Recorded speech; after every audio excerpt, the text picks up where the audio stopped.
This is a Standing 8 Count special report. I was just like trying to beat him to the punch. I was trying to beat him to the punch in the first round, and you know, that was, you know, and I was slick moving, you know, making a miss and coming back with punches, you know, basically. But in my head, I was just thinking speed, you know, because when you take it out, it'll come out, it'll appear. So that's what I was just doing. You know, I knew I was going to start early, you know, and that's what you saw tonight. Same question I asked him in regards to, you know, after that first round, it was really just a lot of haymakers. Yeah. You guys didn't really use your jab a lot. Mm-hmm. Was that part of your game plan, or did you get No, that wasn't. Yeah, we got away from it a little bit, you know. Slugging is never part of the game plan, you know. I go to the gym and I work out just boxing, you know. I never go in there to slug because when you go in there slugging, you can get hit with any lucky shot, and you know, and those are the ones you don't see that hurt you, you know. So definitely slugging is never part of the game plan. But you guys had a heck of an exchange in that second round. Yeah. What type of power did you feel from Troy? Oh my God! I felt like he put some margarita pads in there or something. I was like, damn. He thought he was gonna become ugly. So this is what it feels like. That's what I said to myself. I was like, but in my mind, like when we were in the tournament, I was like, damn, Troy's taking these guys out. Does he really hit that hard? Then when I found out, you know, later on, we're both in the finals, I was like, I'm gonna take one of Troy's punches to see how it feels. And it was not a pretty feeling. I was like, ooh, okay, hands up now, you know, but you know, you're in there.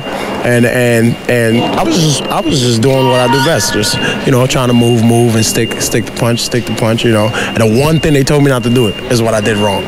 Stay off the ropes, you know, because Troy can hurt you. So I was like, so the one time that I did it, it cost me the fight, and that's what you saw tonight, you know. Troy's basically. A closer. Yeah, exactly. Did you know. you think the stoppage was legitimate? Tell you the truth, I don't think it was, you know, because I was still in there. Seeing the punches, you know, it was landing, but I was still in the scene. Then he goes, when he stopped the fight, I asked him, I said, why did you stop the fight? He goes, because you turned around. I was like, I turned around.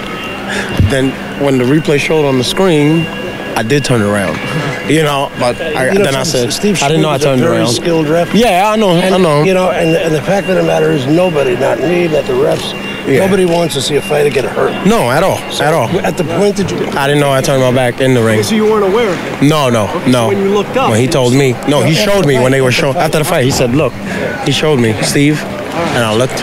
So you purposely, you didn't intend, in other words? No, I didn't. Okay, so maybe it was a punch that he threw. I gotta go review it again. Maybe his head was ringing a little. You know, yeah. Like maybe he threw maybe he threw a punch, and then you know how like you get hit and then you turn with the punch or something like that. Devastating puncher. If you, he wants to stay pretty. Absolutely. Yeah.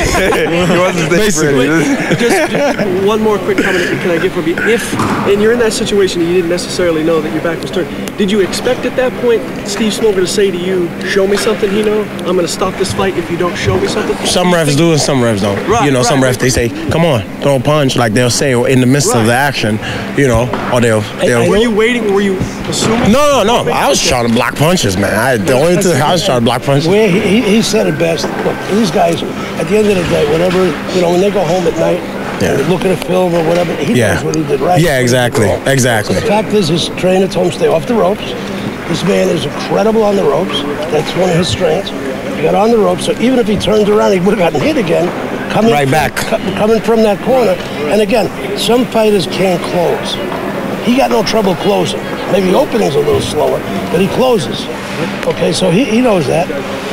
You know, but the point is that it was a fun match. He hit him real hard. I mean, during the first round there, I gave him the first 2 rounds. Mm-hmm. And I thought, you know, he was the favorite in terms of, you know, who people expected to win. Yeah. And I thought, you know what, it's going to be an upset tonight.